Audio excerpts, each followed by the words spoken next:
안녕하세요. 오늘은 죽은 다육이도 살 수 있다라는 약재에 대해서 이야기를 해볼까 합니다. 저만 알고 싶었던 약재이지만 과감하게 다 풀어버리겠습니다. 동일 성분으로 국내에서 스티뮬레이션 C라는 약재가 있습니다. 그 약재가 있는데 그 약재는 용량도 작고 가격이 좀 높아서 많은 분들이 구입해서 이렇게 뿌려주기는 그렇게 쉽지 않았던 약재고요. 다육이를 많이 키우시는 분들은 그 약재를 사도 그렇게 많이 쓰지는 못했을 거라고 생각을 해봅니다. 그런 와중에 그런 약재와 좀 비슷한 아토닉 플러스라는 약재가 있는데요. 이 약재는 농약이라고 되어 있지만 농약 성분보다는 영양제라고 생각을 하시면 됩니다. 약재를 희석해서 분무기에 넣은 상태고요. 약재를 희석하니까 노란색 노란색 약물로 변해 있습니다. 이 아토닉 플러스 같은 경우는 수세 회복제입니다. 그러니까 다육이가 건강을 잃었거나 뭐 뿌리 상태가 좋지 않거나 아니면 수가한 상태가 좋지 않았을 때 이 약재를 뿌려드리면 그 부분을 어느 정도 일시적으로 시키는 그런 영양제라고 생각을 하시면 되는데요. 지금 이 약재 자체가 가격대가 저번에 약재상에 가서 구입했을 때 8,000원 정도였습니다. 8,000원에 이 500mg이거든요. 500mg이니까 약재를 하나 사놓으면 한 1년 이상도 충분히 사용할 수 있을 정도의 양입니다. 가격이 8,000원이면 정말 어떤 영양제 못지않게 다육이들한테 좋은 그런 에너지를 주기 때문에 집이나 아니면 이렇게 저처럼 키핑동에서 키우시는 분들한테 추천드리고 싶습니다. 지금 아토닉 같은 경우 이런 분들은 사용하시면 안 되거든요. 이런 분들은 사용하시면 안 되는데 임신이나 천식, 피부병이 있는 사람들은 사용하지 않는 게 좋다라고 나와 있습니다. 어떤 약재든 내 몸이 좋지 않았을 때 약을 뿌리면 내 몸이 좋아지지 않기 때문에 특히 농약 같은 경우는 꼭 칠 때는 환기가 되는 곳에서 치는 거를 추천드립니다. 지금 아토닉을 전체적으로 뿌려준 상태인데요. 제가 총 3번을 쳐주었습니다. 3번을 쳐주었는데, 쳐준 간격은 2주 단위로 제가 아토닉을 쳐줬습니다.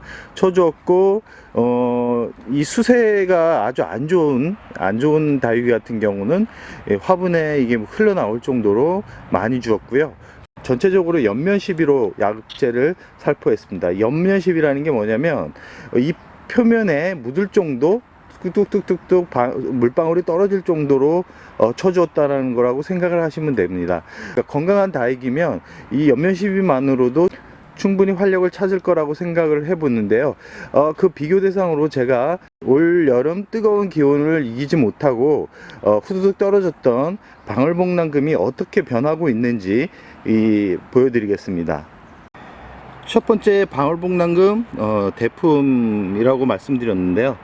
지금 이 품종 같은 경우는 겨울에 성장을 하지만 여름에 금 쪽 가지 부분이 많이 손상이 되었거든요. 많이 손상이 되어 가지고 어느 정도 회복을 하는 계절이긴 하지만 지금 보시면 풍성하게 지금 활력을 되찾은 모습을 볼 수 있습니다. 완전하게 풍성하게 지금 자라고 있는 것을 볼 수 있는데요. 금쪽 부분도 확실히 생기를 찾은 것 같습니다. 뿌리가 어느 정도 화분에 활착을 하고 지난 올 여름에 그런 데미지 부분을 어느 정도 해소했다라는 생각이 듭니다.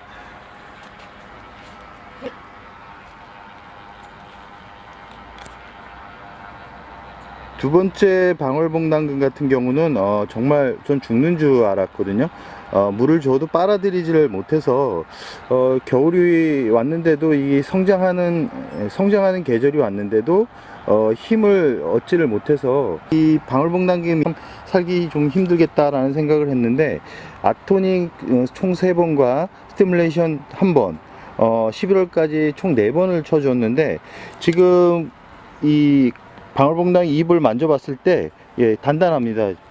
한 2주 전만 해도 지금 물을 빨아들이지 못해서 쭈글쭈글 거렸거든요. 근데 계절적인 요인도 있겠지만 지금 아토닉과 스티뮬레이션 C 생장 조정제 역할이 어느 정도 효과가 있었다라는 생각을 해봅니다. 이렇게 두 가지 아이들만 봐도 풍성하게 지금 수분을 마음껏 끌어들이고 있는데요. 그 옆에 방울복랑금 같은 경우는 뭐 여름에 그렇게 데미지를 입진 않았지만 건강하게 지금 풍성하게 자라고 있는 모습을 볼 수 있습니다. 그 옆에 원종방울복랑금도 전체적으로 뿌리가 이 화분 속에 건강하게 자리 잡은 것도 있지만 어느 정도 이 영양제가 도움이 많이 되고 있다는 것을 눈으로 확인할 수 있습니다. 이 전체적으로 이렇게 옆면 시비로 뿌려진 모습을 확인할 수 있는데요. 특히 저 같은 경우는 이 아침 시간, 새벽 시간에 주로 이렇게 영양제를 뿌려주기 때문에 처음 키우시는 분들도 낮 시간, 아주 뜨거운 낮 시간보다는 이렇게 서늘한 바람이 부는 아침 시간대 이렇게 뿌려주고 빠르게 말라주는 게 오히려 이제 겨울에 화상을 입지 않는 그런 중요 포인트가 됩니다. 전체적으로 총 3번을 뿌려줬다라고 말씀을 드렸는데요. 이렇게 겨울이 지나갈 때까지 총 한 달에 한두 번 정도만 쳐준다 그러면 건강하게 겨울을 나지 싶습니다. 그러나 이렇게 성장을 많이 하는 다육이들 같은 경우는 고운색을 보여주지 않기 때문에 고운색을 보고 싶은 분들은 과도하게 뭐 아토닉이나 스티뮬레이션 같은 그런 생장 조정제를 뿌려서 아이들이 성장을 하게 만드는 것보다는 자연스럽게 그냥 계절 단풍을 보면서 키우는 것도 좋을 거라고 생각을 합니다. 오늘 소개하는 아토닉이나 스티뮬레이션 C 같은 경우는 다육이 건강 상태가 좋아지지 않았을 때, 집에서 잎에 윤기가 없을 때, 그럴 때 한두 번 쳐주는 것을 추천드리고요. 과하게 쳤을 경우 오히려 독이 될 수 있다는 거 명심했으면 좋겠습니다. 그럼 오늘의 영상 여기서 마무리할까 합니다.